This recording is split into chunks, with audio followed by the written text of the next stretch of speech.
Good morning, YouTubers. A mother's pain. I don't even know where to start. Usually I'm on here and I'm posting stuff about politics and I'm venting about my opinion, but my pain is so much more deeper than politics.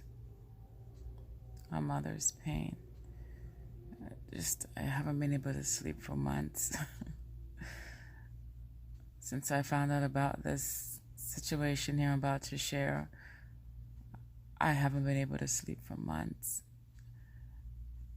Besides my surgery and my bladder issues, uh, information best left kept to self, I guess. I don't have friends that I can hang out with or, friends that I can call any time of day, any time of night and share my problems with or my, sporadic moments of the day, interesting events that occurs throughout my days. I don't have that. I do have 4 beautiful kids, 4 amazing kids, and 2 grandkids, 2 granddaughters. Beautiful. I have the most amazing family. But what I'm about to share on Facebook is breaking my heart. On YouTube. Since I found this out, I can't sleep. I can't sleep because you just never think that this would happen to your child. You think you have a good kid. You raise your child up a certain way with morals and values and how to respect themselves and respect people around them, but most importantly, respect a woman, because we have so much to offer. We bring so much to the table. And as a mother who's been through, multiple relationship problems, from emotional to physical abuse to a lot of things. A mother who has experienced a lot of, life obstacles. You try to teach your child never to bring that pain onto someone, never to make a person feel this way. Always be a gentleman. Take care of your woman, And when you have kids that just was born knowing what they wanted to do, and everything that they have done throughout their entire lives has just been to get to that goal, to get to that finish line.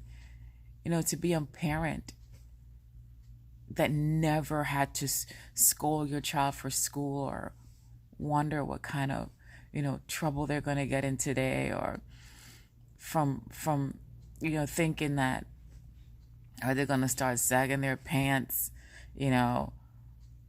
and you just to have a child that comes home and get their homework done before they get home. AB student signed themselves up for junior ROTC to ROTC, just helping friends along the way and just doing teenager things, just loving life, and we're not perfect. We were born in sin. We're not perfect people. And as we grow up and as our children grow up, as we grew up and as our children grows up, they're going to encounter obstacles. They're going to do things and try things and push the barriers. But I've always been the kind of parent to tell my child, listen, if you ever go out there and you do something that you are wrong of, that you did, that you are found dead smack wrong at, I will never run to your rescue. I will love you But I'm teaching you right from wrong because I want you to go out there and choose better for yourself. Let me be the one to go through the rocky roads. Let me be the one to encounter life's pain. Let me be the one to pave that way for you. I don't need you to go out there and create problems for yourself. Okay, I don't need you to go out there and be a menace to society. I need you to be a problem solver, to be a creator, to be a thinker, to be a motivator. And that's the kind of kids I have. I have the kind of kids where people are just drawn to them because their personality, they're lovely, they're bubbly, they're just full of ideas, they're creative, they're fun. I mean, just amazing children, you know? And no, they didn't turn out to be lawyers and doctors or therapy or whatever, but they turn out to be great contributors to society. They're working, they're paying taxes. You know, my daughter is a mom, stay-at-home mom, and, you know, she's being creative right now, trying to start her own business. I have a son who's a manager at a certain store. I have, you know, a daughter, my youngest daughter, who is a straight A student, never miss a day of school, always on time. She's one grade above, you know, her age. She's a grade above her age. She skipped a grade. I have another son who's the reason why I'm doing this video, who is the kid that you just always want to love on, the child that you can always depend on. I call him my little Hercules because he's the kind of kid that can just pick me up, not only physically, but just the kind of kid that makes your mother that makes you so proud. And no, he's not perfect. No. But he's my perfection. He's my perfection. And I don't know why my boys like dating, you know, Caucasian women, but they do. And my daughter, she just likes to date strong black man, you know. And this story is about my little Hercules. I'm trying to make this video really short because I don't know what else to do. I get up every night 3, 4, 5 times a night. I almost died a month ago, and if I were to have closed my eyes, my little Hercules would not have been there for me. He would not have been there to see his mother take her last breath or to say whatever, you know, last words he wanted to say to me. He wouldn't have been there for that because the system has got him. The system had my son for stupid teenager things. Like, I cannot believe. I mean, I understand why they would want to, at first, you know, put him on lockdown, but to have him in there for over a year now, I believe, you know, mother's instincts are so strong. This all started out like over the Christmas time of 2018. My son has always wanted to be in the military. Always. His entire dream. I don't know. At the time, I didn't know anyone in the military. No one knew my family from the military, but he just he was born shaped like a Hercules. That's what I call my little Hercules. He was born just ripped. This kid was born with a 6-pack and muscles, and I'm like, what the hell, you know? But he grew out of it and grew chubby, and but you know, knew what he wanted.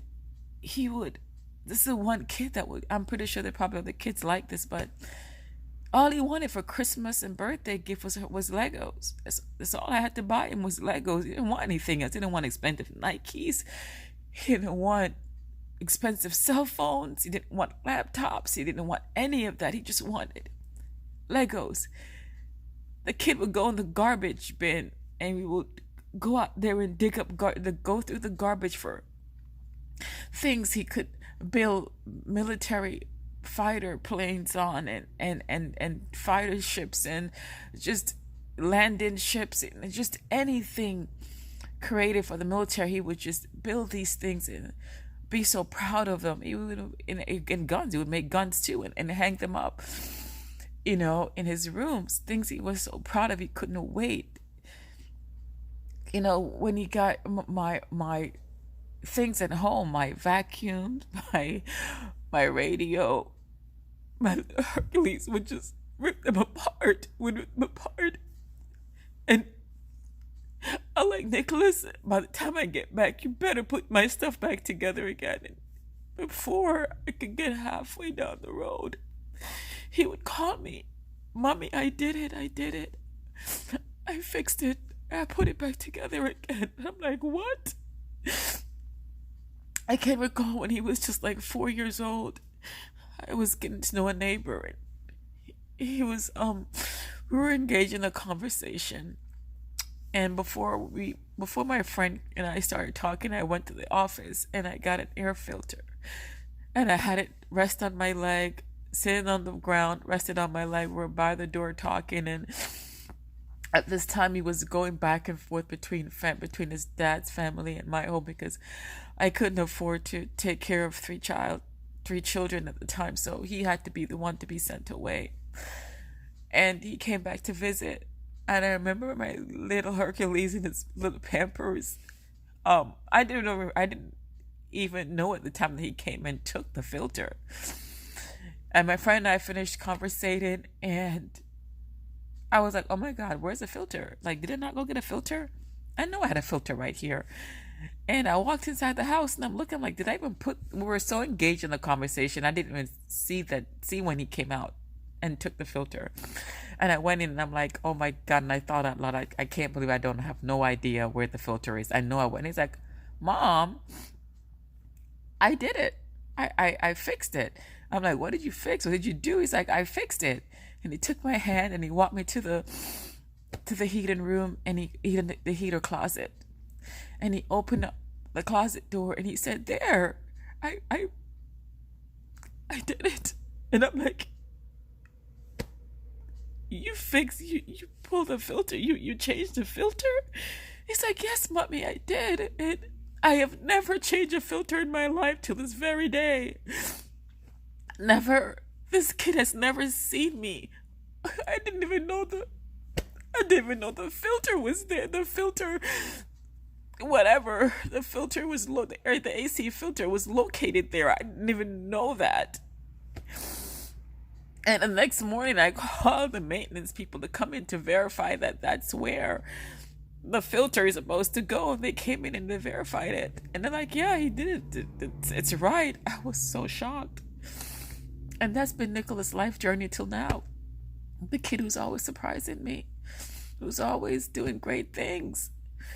And make a long story short, we moved back to where, we moved to Hawaii and moved back to Atlanta, and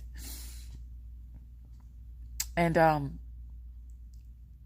kid put himself through school, even learned how to play the band, the drums on its own, fabulous drummer.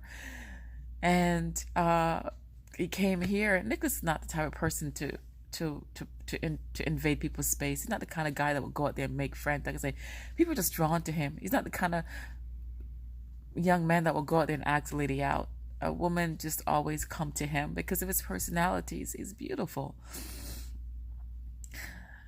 Nicholas growing up has only been in trouble from I can recall for school 3 times. And the first time was because he was so smart that when he would finish his schoolwork before children, he would take his drumsticks and beat on a pencil at the time before he got into drums, and beat on the desk or tap the desk, and it would be annoying. And we got called. My husband and I at the time got called in to the school to talk about that.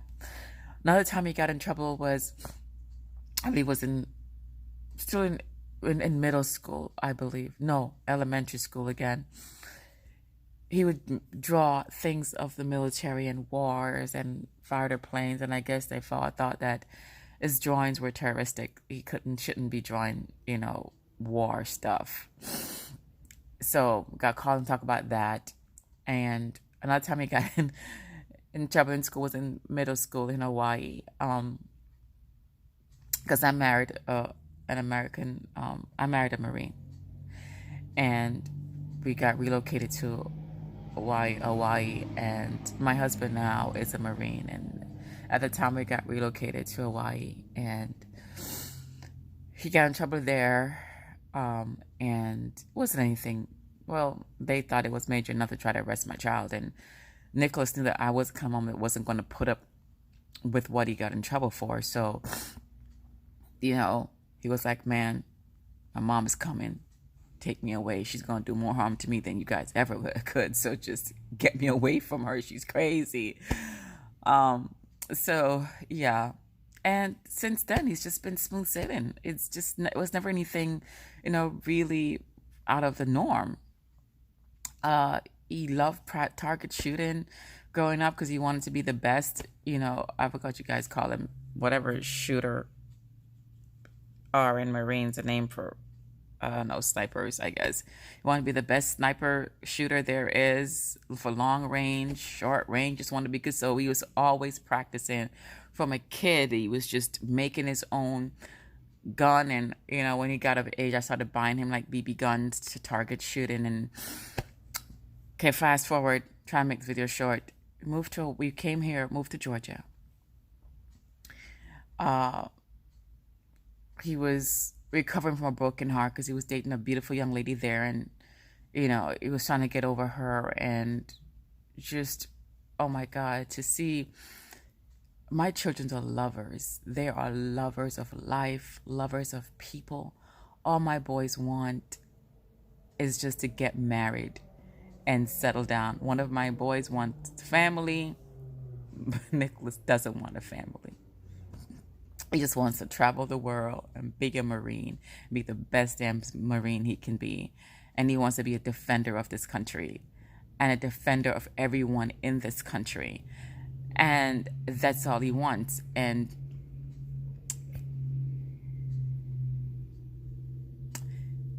he came here, met a young lady.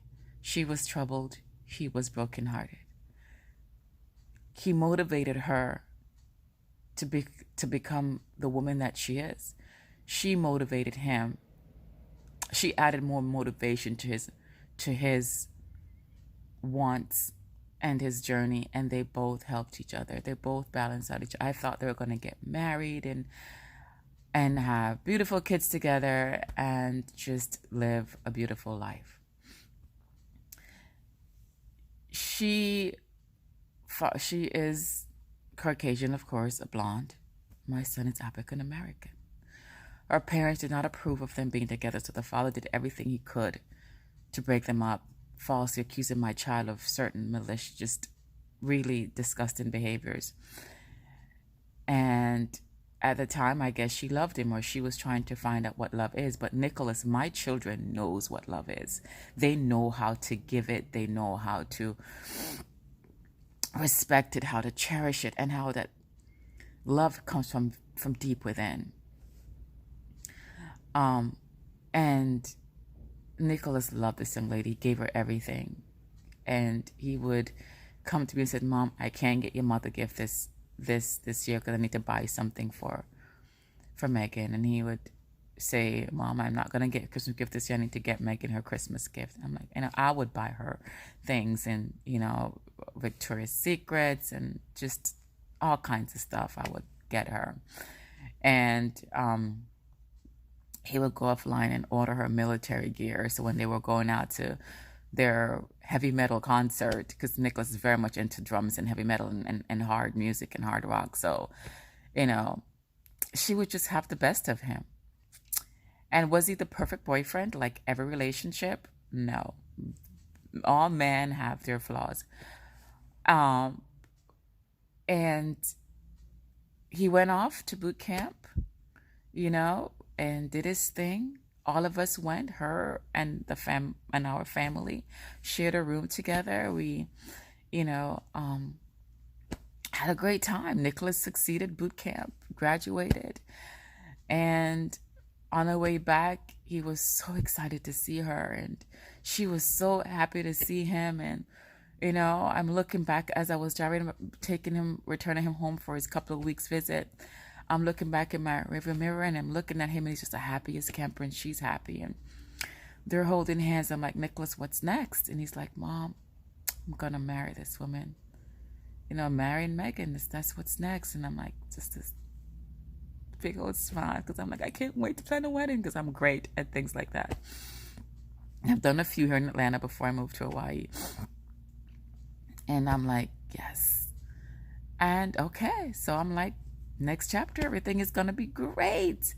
So Nicholas left. He went off to do his training for his career. He wanted to be an engineer, which is working with bombs, disassembling bombs. That's just my son taking full speed ahead. And Megan wanted to be a Navy SEAL diver, and that's what she did, and I believe that's what she's still doing. And they both pushed each other and helped each other through this. This is why what's happening now, I can't believe it's happening. My son went off to school for his career training. I was, like every mom, proud as hell of my son. And I was at Hobby Lobby one day shopping and got a phone call.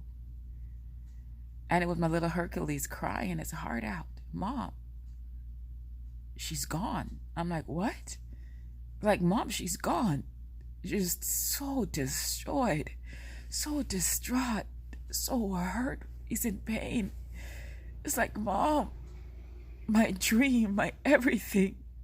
She's left me. She's gone. Mom, what did I do? What have I done? And I'm like, Nicholas, calm down, calm down. What do you mean? It's like, Mom, she's gone. She called me and told me that she found someone else and she had sex with someone else, and she told me how she did it. She did it in her mom's bed and whatever. It was just so brokenhearted. He was just so hurt. And like I said, she was his everything. She was his everything. And I'm not saying my son was perfect and didn't do wrong, but they're young and they have to grow and they have to learn and they have to make their mistake. But what Nicholas did, it doesn't require what he's going through right now. I spoke to my son the best way Mom could, that okay, let her be. Focus on your dream. Do what you need to do to pursue your future, for when your true wife comes, you're all set up to take care of her. You're going to encounter some pain. Your heart's going to be broken for a while, and it's going to take some time. And the pain may snick is never going to go away, but it will. Let her go. Let her find her way. And maybe her path will lead her back to you. But if it doesn't, this is just a life experience that you need to go through. Nicholas, you're gonna may have to encounter or endure 1,000 heartbreaks before you find the one. And the 1,001 will be the right one. But you just make sure that you're ready for her when she comes. And I inspired him. We were on the phone for like 2 hours, just consoling him. And we hung up. We said, okay, Mom. I said, you go back and you focus on your dream. You cannot lose this dream for anyone. You've worked so hard to come this far. You've accomplished the most. Boot camp wasn't easy, and you're going to need to focus on the direction to where you need to go. And he said, okay, Mom, I love you. I said, I love you too. We hung up. I noticed after a while that I haven't heard from my son. So it's like, something is wrong. What's going on? I'm like, something is wrong. And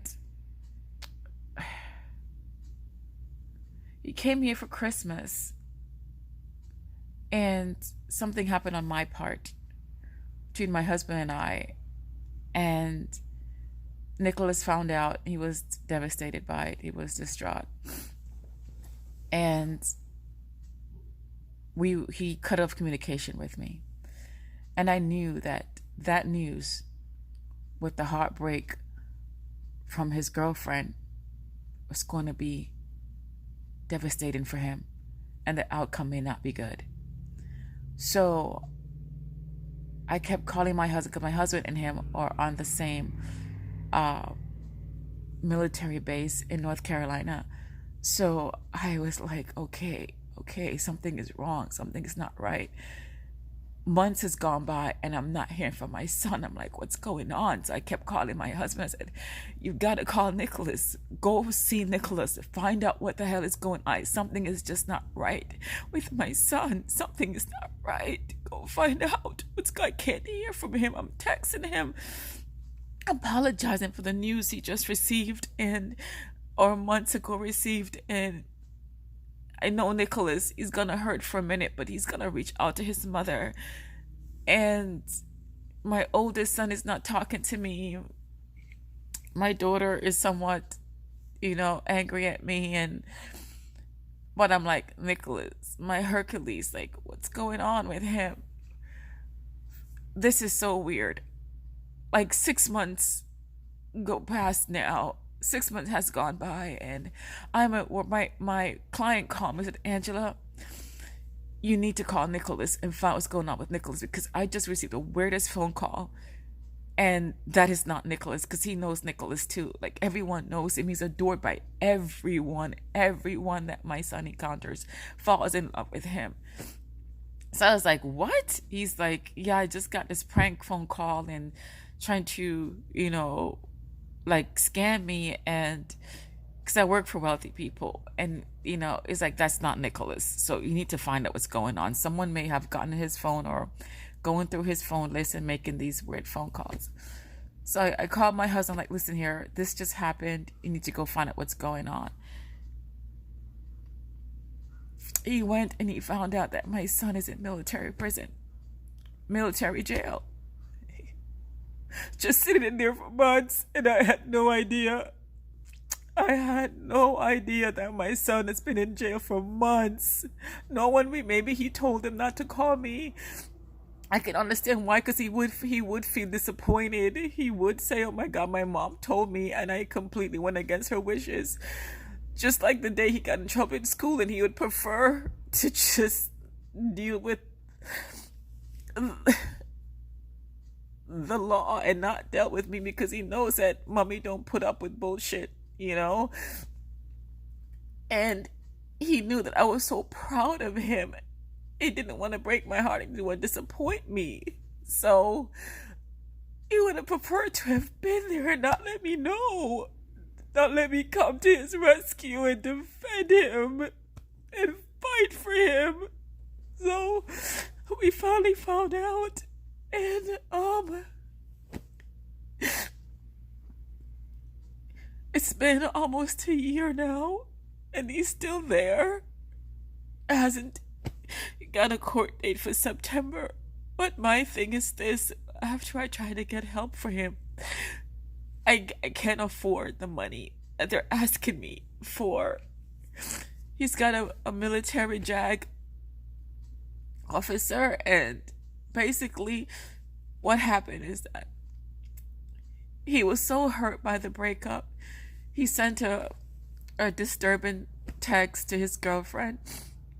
She then took it to her husband, because she married someone behind his back, and he was the one that wanted to marry her. So you can imagine when he found out how this broke his heart, how this damaged his soul. And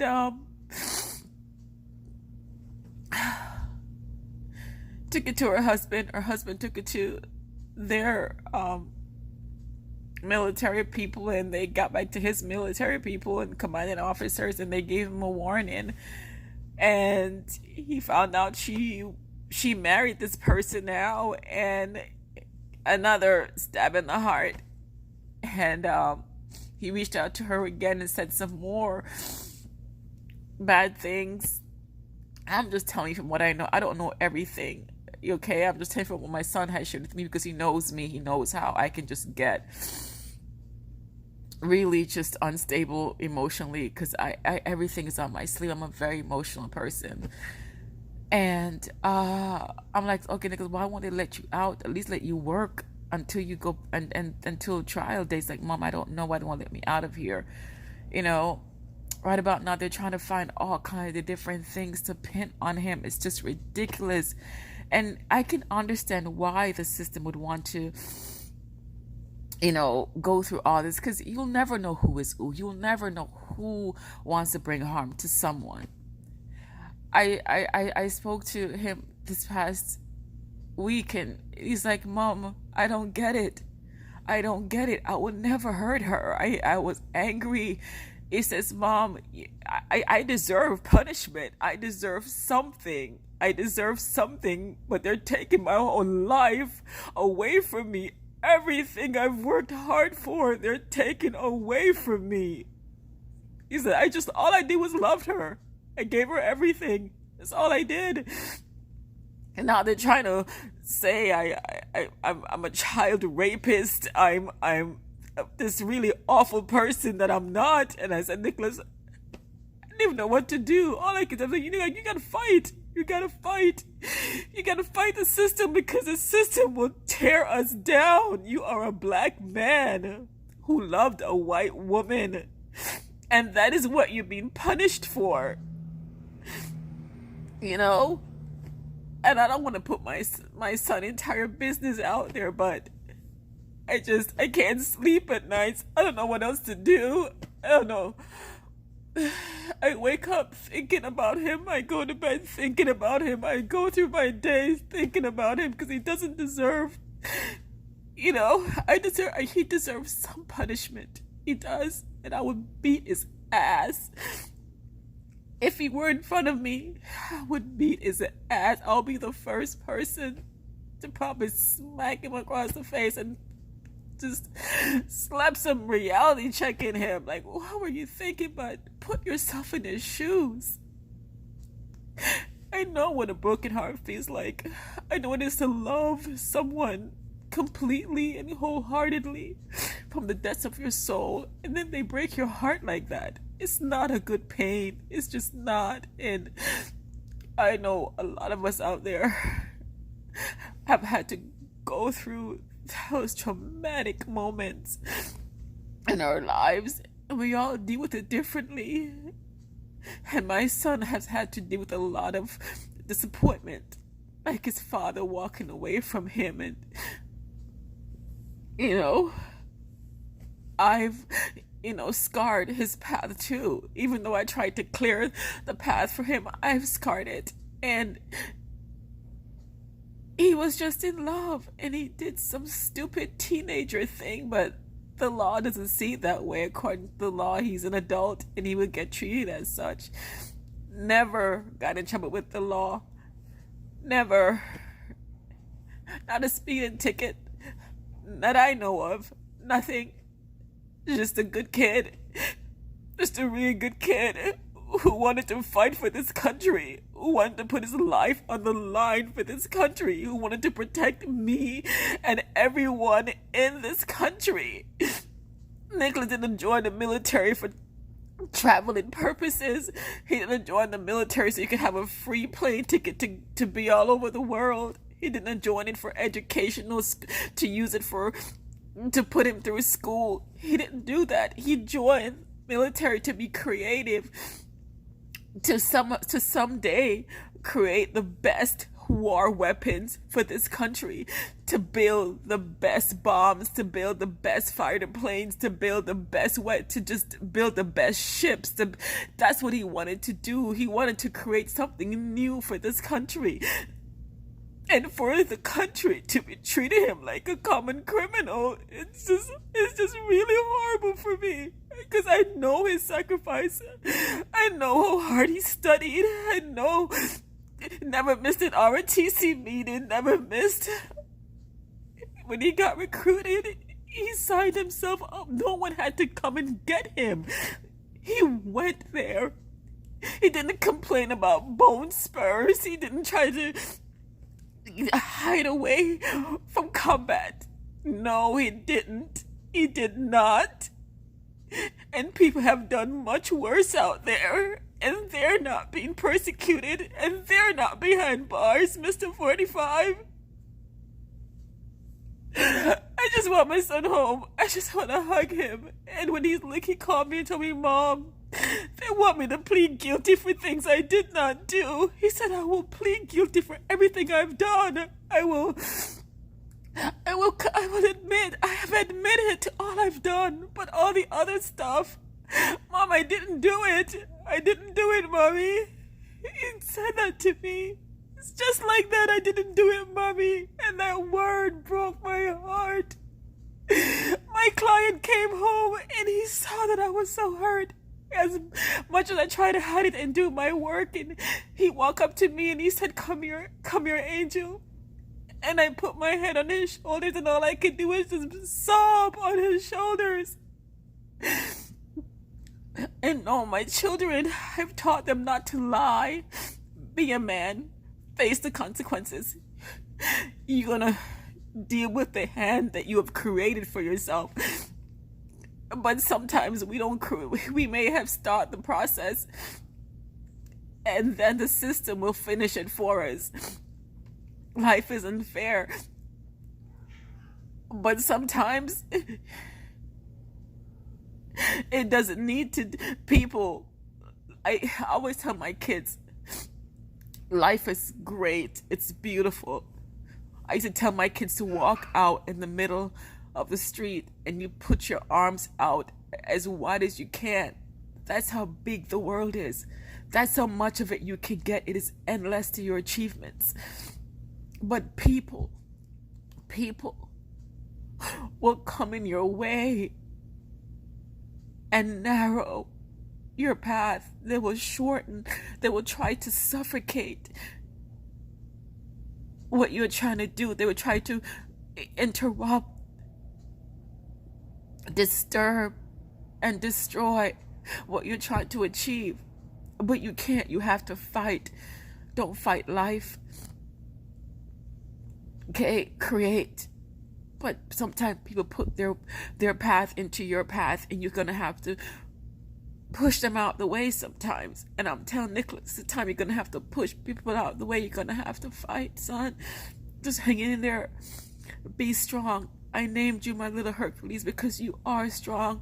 You're a fighter. You're the kind of kid that will pick up a book and educate yourself on things. Like when everybody wants an iPhone or this a phone or that a phone, all Nicholas wants is a $99 phone, or the cheapest freaking phone he can go to any store and get. Because he can create that phone into what we have. He'll create a $49 phone into a $1,000 phone. He would go buy a book when his phone is broken, and he'll repair the phone. He's not gonna ask me to go buy a phone for him.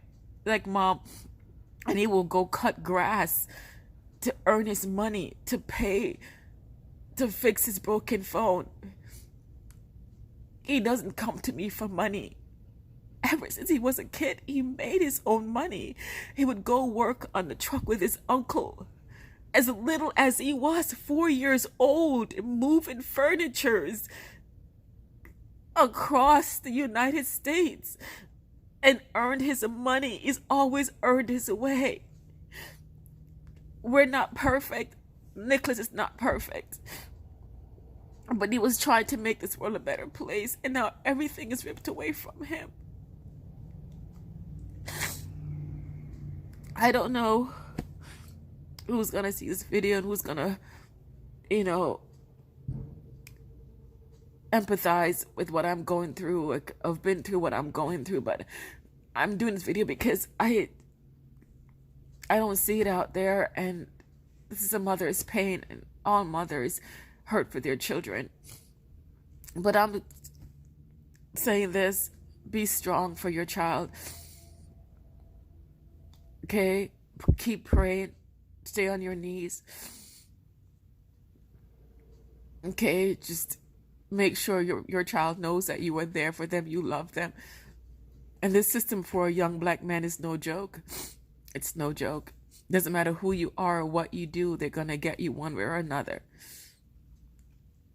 And when my son told me that when he one day he had to go in front of his commanding officer, I believe, and he had to, they talked about something and he was walking away.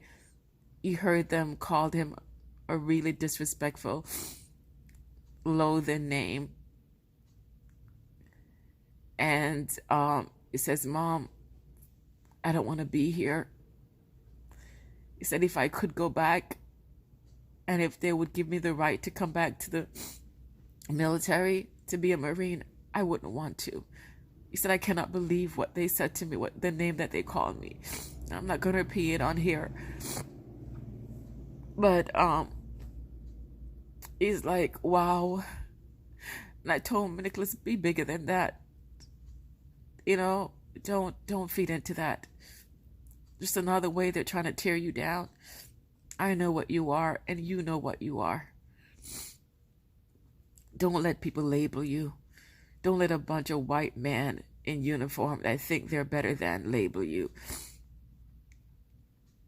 And to you military, high-ranking people out there, it's my son.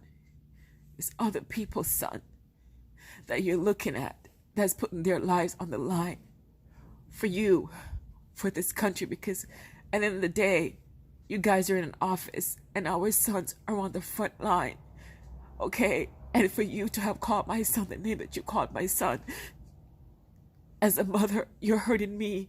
I gave life to that boy.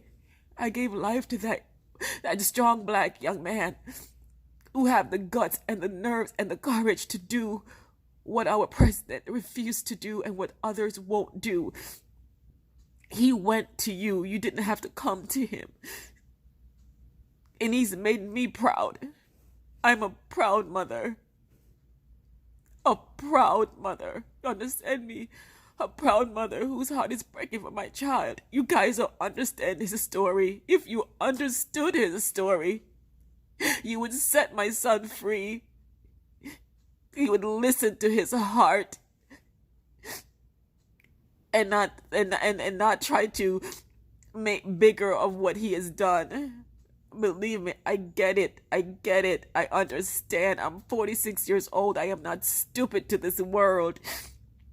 I get it. I understand. But you cannot put down our young men and women who are willing to make the ultimate sacrifice for this country. You cannot talk about my child as you see fit.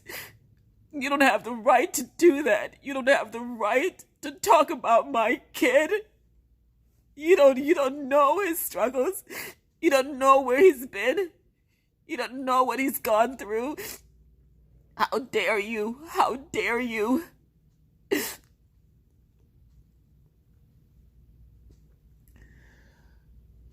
I never thought. I knew it could happen, but I prayed that it wouldn't. And it did. That my black man, my African American son is in the system. And they're trying to take everything away from him. But you know what? I've taught him to be better and stronger than that. And he's more of a man than you are. He's gonna come out of this. He's gonna serve whatever time that you guys throw at him. And it's gonna make him 100 times better of a man than when he went in there.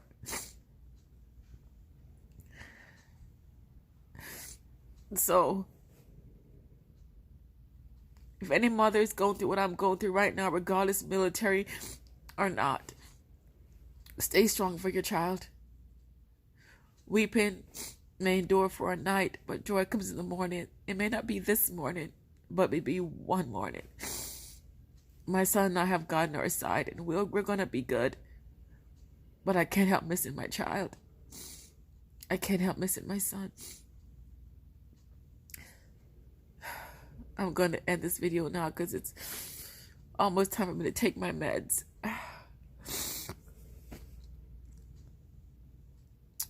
Candy almost died a month ago, and my son wouldn't have been able to say goodbye to me. But thank God I'm here. I'm here to fight for my child. I'll be going down to see him this month, the ending of this month. And I can't wait to hold him and tell him how much I love him and I'm proud of him. And to stay strong, to stay my little Hercules. Remember, out there in YouTube world, stay blessed. Do not discourage your blessings. Be bold. Be courageous. But most importantly, be the best, beautiful you that you can possibly be. Stay true to self. Bye for now.